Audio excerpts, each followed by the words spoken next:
You are Locked On Giants Postcast, part of Locked On Sports San Francisco on the Locked On Podcast Network. Your team every day.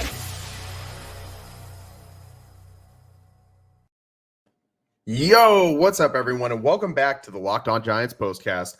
I'm your host, Eric Triple E Engel. You may know me as the former producer for the Murph and Mac Morning Show on KMBR.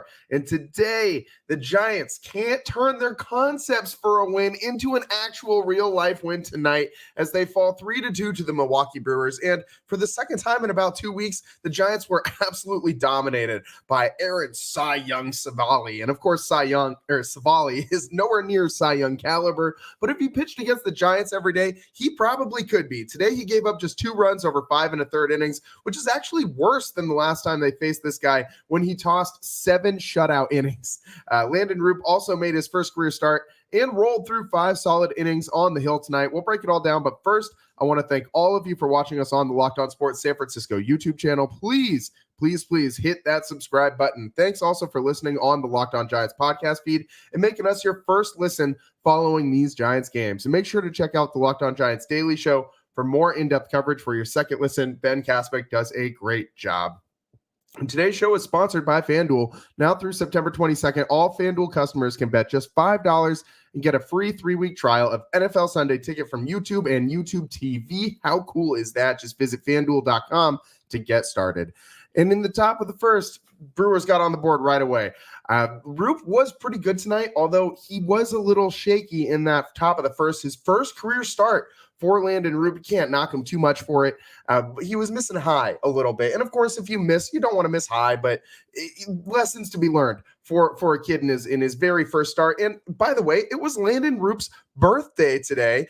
This guy turned 26 today. So, he's a little bit older than the other rookie pitchers that the Giants have. And he kind of shows, I think, that elderly knowledge, if you will, on that mound. He's the guy who likes to pitch to contact, and man, oh man, he works fast. I mean, do you see what time it is right now? It's 9:10 at night, and like this game started at 6:45. This game went really fast, even though it slowed down later on in this one. The last couple innings definitely slowed down a little bit, but we were through like 5 innings in like an hour today. It was crazy fast.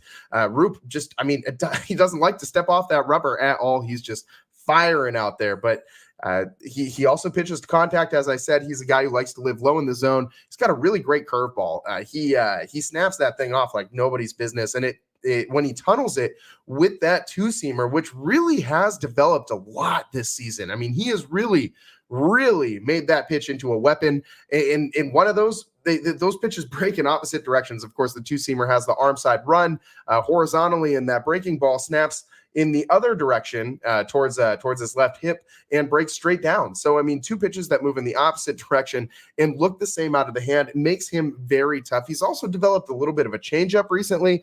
That's something he's been mixing in as well, and mixed in a little bit tonight too. I really liked what I saw from Landen Roupp. However, he did get touched up for a couple runs early on in the top of the first. Churio leadoff double, and this guy, what a game this guy had. I mean, defensively, he made 2 huge defensive plays. He made one like falling down / jumping at the wall in left field right by the foul pole. And that ball was going to land in fair territory. It was probably going to hit off the wall. And he somehow made that play. I mean, crazy off-balance catch, like great body control to be able to watch that ball all the way and bring it in. That guy is going to be a really solid player for the Brewers for years to come. Right after that, Wilson Contreras single scores him, and Brewers take an early 1-0 lead. Bowers singles and puts runners at the corners for the Brewers, and then Adames singles to left and scores a run for the Brewers, 2-0, and Adames is thrown out at second, trying to stretch that single into a double. And that's pretty much all the damage that Roupp, that is all the damage that was done to Roupp today. He really settled in after that. I mean, he only gave up today 5 hits, and a lot of them came right there in that first inning. I mean, the leadoff double, the Contreras single, the Bowers single, and the Adames single, that's 4 hits all right there in the first. Throughout the rest of the way, he surrendered 1 hit. This guy also didn't walk anybody. So exactly 1 base runner the rest of the way after the first inning for Landen Roupp, who does pick up a loss in his first career start. He was Logan Webb or Matt Cain, whatever you want to call it now.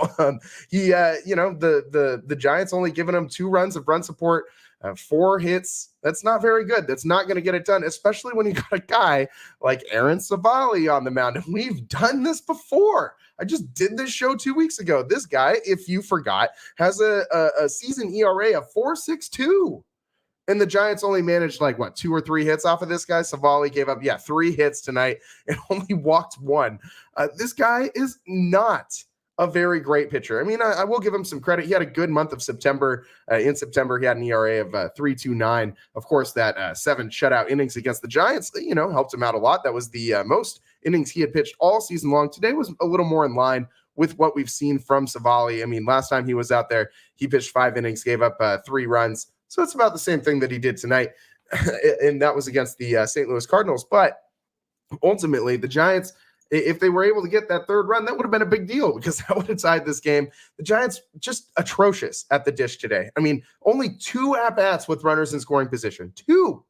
And they went 0 for 2. I mean, do I really need to tell you that? You could probably put 2 and 2 together. When the Giants don't win, it's generally because they don't hit with runners in scoring position. I will give Matt Chapman a little bit of credit. He knocked his 35th double of the season in the bottom of the 1st after a Mike Yastrzemski walk and a Elliot Ramos fielder's choice. And I believe Conforto struck out in that next at-bat. Chapman comes up and rips a double with 2 outs, and Ramos running on contact with 2 outs, scores all the way from first, 2-1, Brewers lead, and 101.4 miles an hour off the bat. Matt Chapman, they were talking on the broadcast a little bit today about the difference, difference that Chapman has had in his first half of the season versus his second half. And of course, we're using the All-Star break as the halfway air quotes marker, which obviously the second half of the season is much shorter. And Matt Chapman is batting around 280 in this second half of the season and has, almost as many home runs in this quote second half as he's had in the entire first half. And, the first half air quotes of the season was 100 games basically before the All-Star game. And then the second half of the season is basically the last 62. So plenty more games played earlier on in this season. And Matt Chapman's production in the second half has almost matched what he did in the first half. The batting average, of course, much higher. That the OPS also over 900 in the second half of the season for Matt Chapman. So he's really been, the best part of this offense since the All-Star break for a team where a lot of pretty much everybody else on this roster has gone in the opposite direction, at least offensively. Elliot Ramos really did not turn in a second half like he did in the first half. Tyler Fitzgerald is the exception to this also. Tyler Fitzgerald turned it on right after that All-Star break with his crazy home run stretch. But guys like Pat Bailey just falling off the face of the planet. Marco Luciano not doing super great at the plate. Another 0 for day at the plate for Luciano. He went 0 for 3 today. And speaking of Michael Conforto, I wasn't sure if he struck out in that at-bat. Yes, he did strike out in that at-bat earlier because all Michael Conforto did today was strike out. He went 0 for 4, the golden sombrero with the 4 strikeouts for Conforto. That batting average dips below 230. And I'm really tired of these Giants outfielders just being so mid, man. I will be so uninspired next year if they roll out an outfield that features Michael Conforto and Mike Yastrzemski as prominent players. And yes, I should also mention, did hit a solo home run tonight. It was his 14th of the year. That batting average is up to 237. It was a solo shot. He also drew a walk.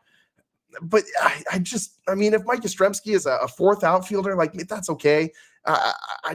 He plays a solid defense, but a 237 batting average and sub 20 home runs from multiple outfielders is just not going to get it done like that. You look around at the rest of this of these teams that are in the playoffs and vying for playoff positioning.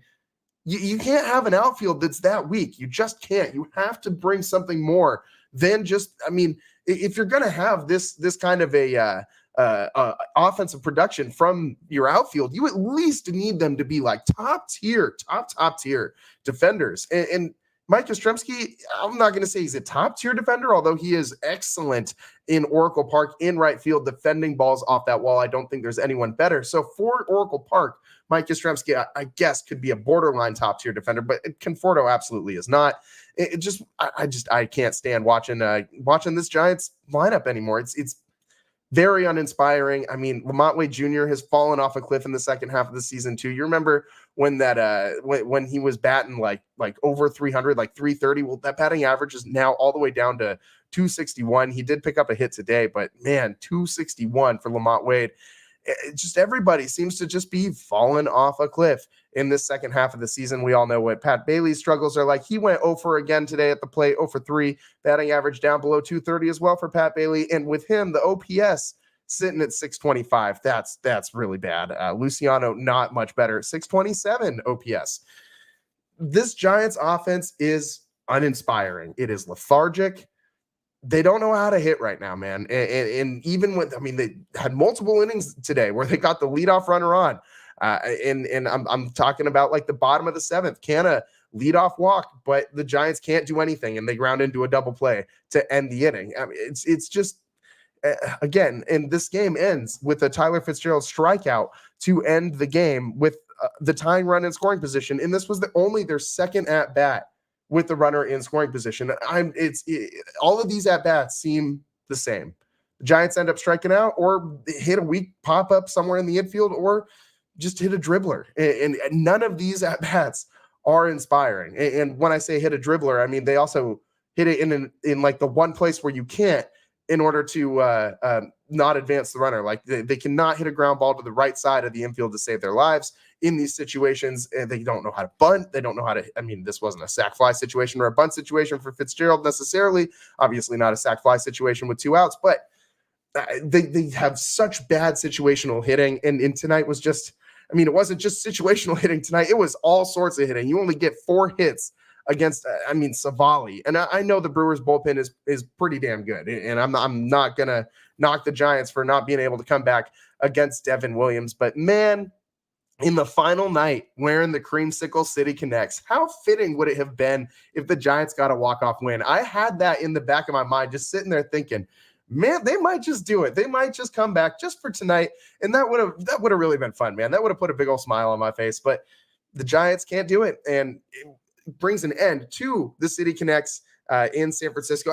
I should say, not an end to the City Connects as a whole. The Giants are going to have a new rendition of the City Connect uniform next year. However, this is the end of those the creamsicles with the good old swamp fog on them, because it's definitely not bay fog. Bay fog comes in from up high, not down low. The jerseys show fog like rolling in from the bottom, like San Francisco's a swamp or something. So I don't understand where they got the concept for it. Obviously, these jerseys have not been the favorite for a lot of fans, but the Giants going 30 and now with the loss 16 all time in these uniforms with a plus 46 run differential. That's not bad. That is not bad at all.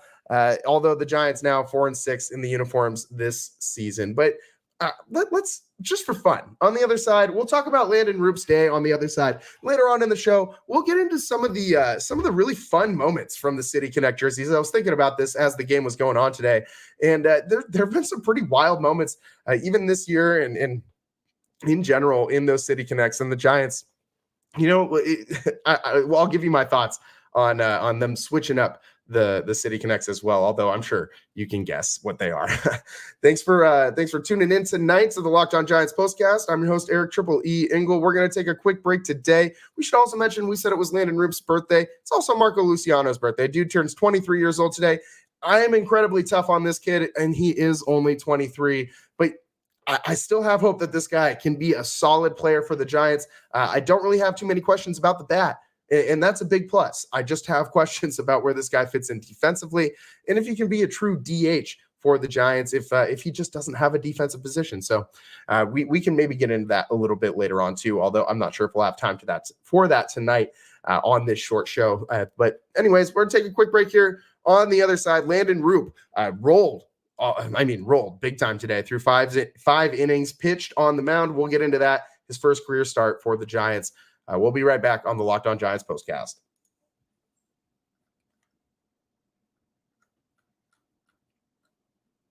Today's show is brought to you by Game Time. I love live events, from concerts to sporting events and everything in between, and I rely on Game Time to get my tickets. Game Time has a new feature called Game Time Picks that makes getting tickets for your favorite live events even easier. Game Time Picks filters out the fluff to show you only incredible deals on seats so you don't have to waste time searching through thousands of tickets. It just shows you the best ones right up front. I love the all-in pricing feature. Toggle this feature on to show you the total up front with no surprise fees at checkout. But remember to toggle this feature on to see that total price. I mean, I hate surprise fees. Who likes those? Of course you want to toggle this guy on. And also, Game Time gives customers the lowest price guarantee, and they'll even credit you 110% of the difference if you find a better deal. And with Game Time ticket coverage, your purchase is covered with the most flexible customer service policy in the ticketing industry. Take the guesswork out of buying tickets with Game Time. Download the Game Time app, create an account, and use code LOCKEDONMLB for $20 off your first purchase. Receipt of copy does not constitute an order. Terms apply. Again, create an account and redeem code LOCKEDONMLB for $20 off. Download Game Time today. What time is it? Game time. Welcome back to the Locked On Giants postcast. I'm your host, Eric Triple E Engel. And tonight the Giants lose 3-2. And Landen Roupp, well, welcome to starting for the San Francisco Giants, buddy, because this is just about how it goes for guys like Logan Webb, guys like Matt Cain, guys who really like to pitch to contact, work fast, and get ground balls. And that's what Landen Roupp does. And he's not doing it at like a Logan Webb pace, or at that pace quite yet. 46.4% of the time he is getting ground ball outs. So that's not bad, although that's not like the 50+% that Webby is sitting there at. But today, Roupp, 7 ground outs, 2 flyouts. I really liked what I saw from him. 68 pitches, 47 strikes. That is filling up the zone, man. And as I've said multiple times about this kid, he's not afraid to pitch in the strike zone and pitch to contact. He's just fine with letting you hit into a ground ball to shortstop. I mean, Tyler Fitzgerald also had a couple nice plays at short today. He tried that Brandon Crawford fielded, ranged to his left into the hole and snagged one, and tried that spin no look throw to first. And he wasn't super close, but it was a little bit of shades of Brandon Crawford. Something, positive sign, I guess, from Fitz, who's learned in that position on the fly. And I've also been pretty hard on him as well for his defense at shortstop. But again, I need my shortstop to be my best defender on that field, and I'm not so sure that Tyler Fitzgerald is that just yet for the Giants. But he is young. Maybe he can develop into that. But anyways, back to Landen Roupp. Today, he made that money with the curveball, man. He threw it 35 times, over 50% of the time. And, I mean, he was really doing some damage with that. He had 7 swings and misses, 37% of the time. He had 19 swings on that pitch. Didn't get a single swing and miss on any other pitch. So that curveball, if you didn't know how Landen Roupp profiles, that curveball is his swing and miss pitch. The sinker sets it up, the two-seamer, whatever you want to call it. The horizontal fastball thing that also sinks a little bit. I don't know when we stopped calling two-seam fastballs, but I don't like it, man. So anyways, his sinker / two-seamer, he threw 24 times, 35% of the time, and he mixed in 8 changeups, and that's not nothing. But that's obviously not a lot, but that's not nothing. And that changeup was pretty solid. He only gave up an average exit velo of 83.9 miles an hour from it. So not bad at all. And I liked what I saw from him today. He, as I said, 5 innings pitched, didn't walk anybody. He also had 3 strikeouts, and all 3 of those strikeouts came 3 in a row. Top of the 4th, he ended it with a strikeout. Then top of the 5th, he started it off with 2 strikeouts. So Roupp doing pretty well on the mound today. I liked what I saw. This kid is going to be a guy who they can potentially lean on next year as a starting pitcher in this rotation. Who knows what's going to happen with Keaton Winn next year, if he's going to be able to bounce back. He did have a ton of injuries this year, but I think Landen Roupp's going to be a guy that the Giants are going to need next year to take a step forward if they want to be a playoff team. I think Landen Roupp's going to have to be able to hold down one of these starting pitching spots. And it remains to be seen what will happen with Blake Snell and some of these other parts of the Giants starting pitching staff. What's Jordan Hicks going to look like next year? Is he going to be back in a starting role? I'm assuming he's going to be, but what's that look like? Do the Giants want to go to a 6-man rotation and give him some breaks and some rest throughout the beginning of the year so that maybe he has a better chance of starting games in the second half of the season, which we really haven't seen from him. I think all of these things will be helped by another step forward from Landen Roupp. I think that he's a pretty solid pitcher. I was really hoping to see more of him this year, but he did have a couple injuries in the middle of the season and after he got sent back down to AAA. And, I'm encouraged from what I've seen from him as of late. I mean, he did come back up to the bigs. When was that? On the 30th of June. He came back up against the Dodgers. That was the first appearance he had made since April, after going back down for the entire month of May and the vast majority of the month of June back down to AAA. Worked through some injuries during that time as well. And then he also did not pitch the entire month of July with the San Francisco Giants. He pitched that one game on the 30th of June and then didn't pitch again for the big league club until August 9th against the Tigers. We've seen him a handful of times since then. But again, his first start, and he did go 4 innings against the Cardinals. My brain is in football mode, man, against the Diamondbacks, the Arizona Diamondbacks. I see the ARI and my brain immediately goes Cardinals, man. And since I brought up football, I just should mention, if you aren't tuning in to the Locked On 49ers postcast, what the hell are you doing? Make sure you're tuning in. Follow along on our YouTube channel, Locked On Sports San Francisco, and you'll never miss one of our postcasts. And obviously, you're going to want to get the stream. Like, it's great if you listen on the Locked On 49ers podcast channel too. That's great, but you're going to want to get the live stream. You're going to want to see the emotional reactions of a Triple E. Trust me, if nothing more than to just laugh at me and my weirdness, but that's okay. I'm cool with that. Anyways, back to this Giants game. They did, Landen Roupp did pitch pretty well, and he built on what he did last time, his 4 innings against the Cardinals. He only gave up 1 hit in those 4 innings, no runs. He did strike out 5 then too. So 1 more inning tonight than he did in that previous outing. And that's a career high in innings pitched in a single game for Landen Roupp. Checking a lot of boxes here, man. I really do like this kid. He's, as I said, 26 years old as of today, 6'2", 205 pounds, out of Rocky Mount, North Carolina. So this kid, I think he's going to be a big part of the Giants pitching staff next season.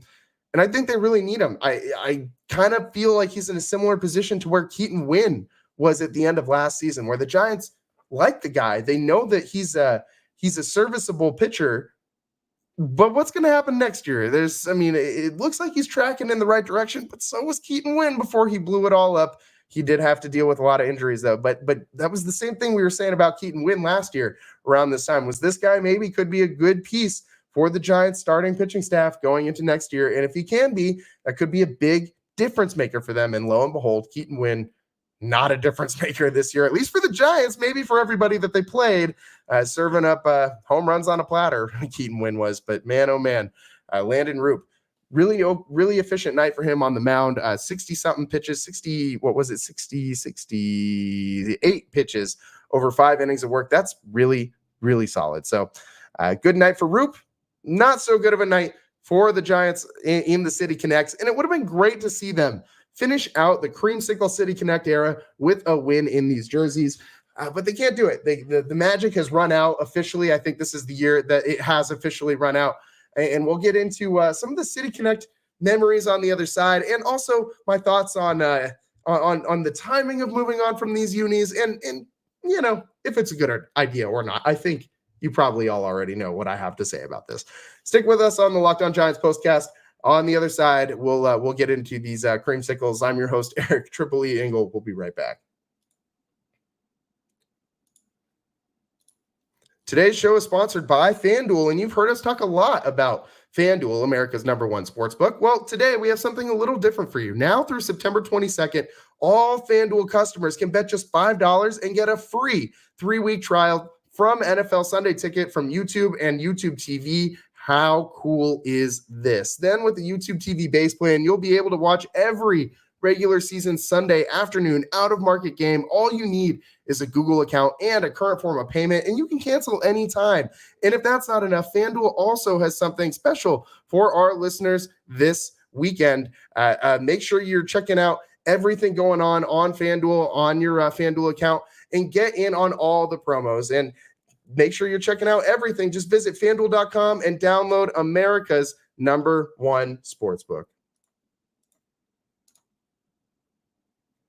Welcome back to the Locked On Giants postcast. I am your host, Eric Ingle. Today, the Giants lose in the final game, wherein the Creamsicle City Connects a 3-2 loss to the Brewers, and it is the end of an era. The Giants end up 30-16 all-time in the Creamsicles. They'll be getting a different rendition of the City Connect next season. They had a plus 46 run differential, and although the Giants were, with the loss today, 4-6 in those uniforms this season, and they lost 4 of their last 5. But there were some good moments, man. I mean, earlier this season, you had the walk-off wild pitch versus the Blue Jays. You guys remember that? That thing was, what an ending to a game, what a way to end a game. And it just felt like, I remember saying to myself at that exact moment in time, it's the City Connects, man. It's the City Connect magic. And you know, there was the Blake Sable walk-off back in 2023, and so many moments from the Creamsicle era where the Giants just, for whatever reason, when the team in this era has not been very good, for them to have nearly double the amount of wins as they have losses during this stretch. I mean, I guess the 107-win season was in that stretch.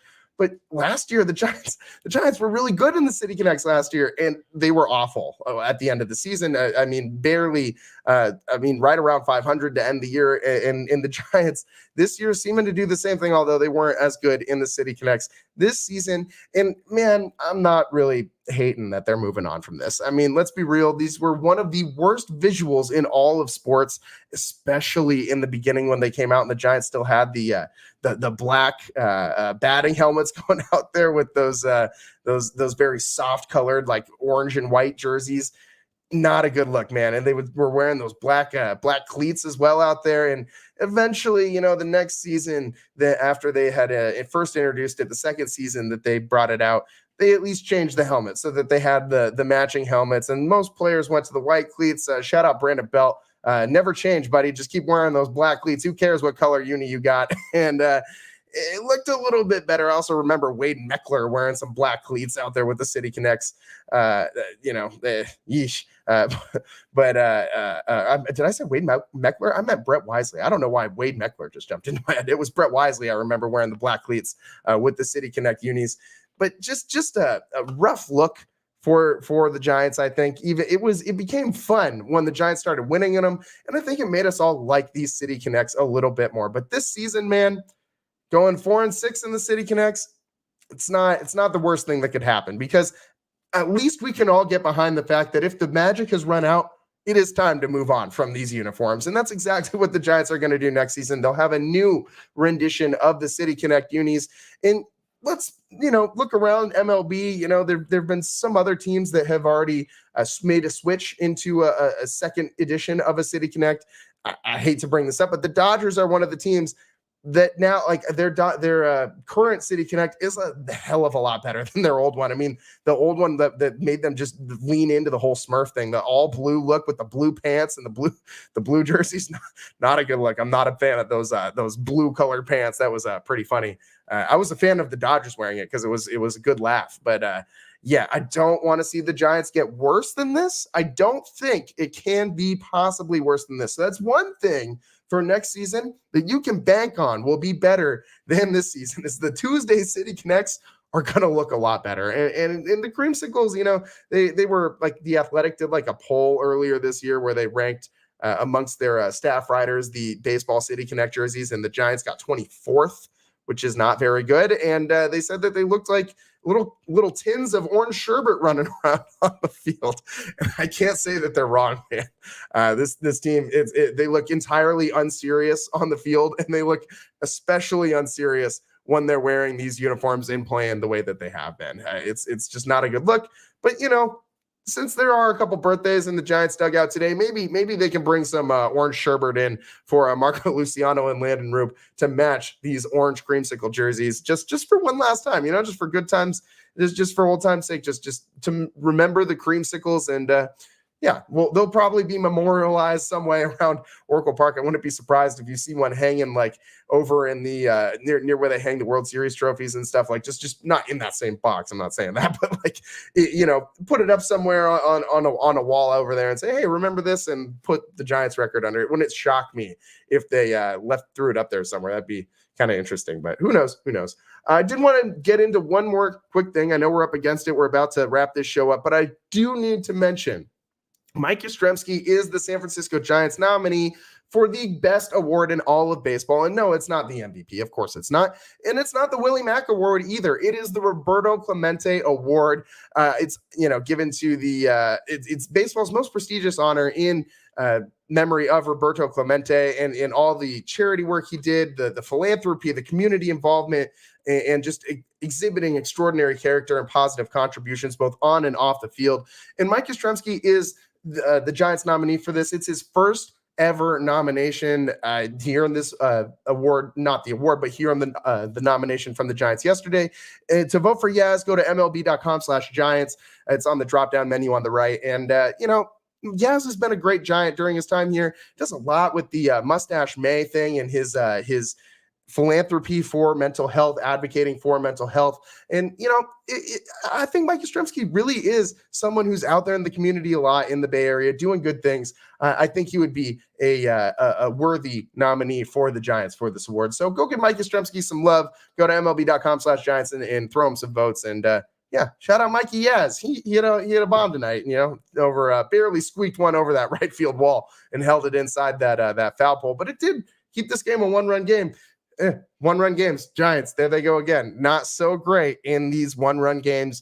Let me find this real fast. I forgot to talk about this. They're now 22-23. So back one game under 500.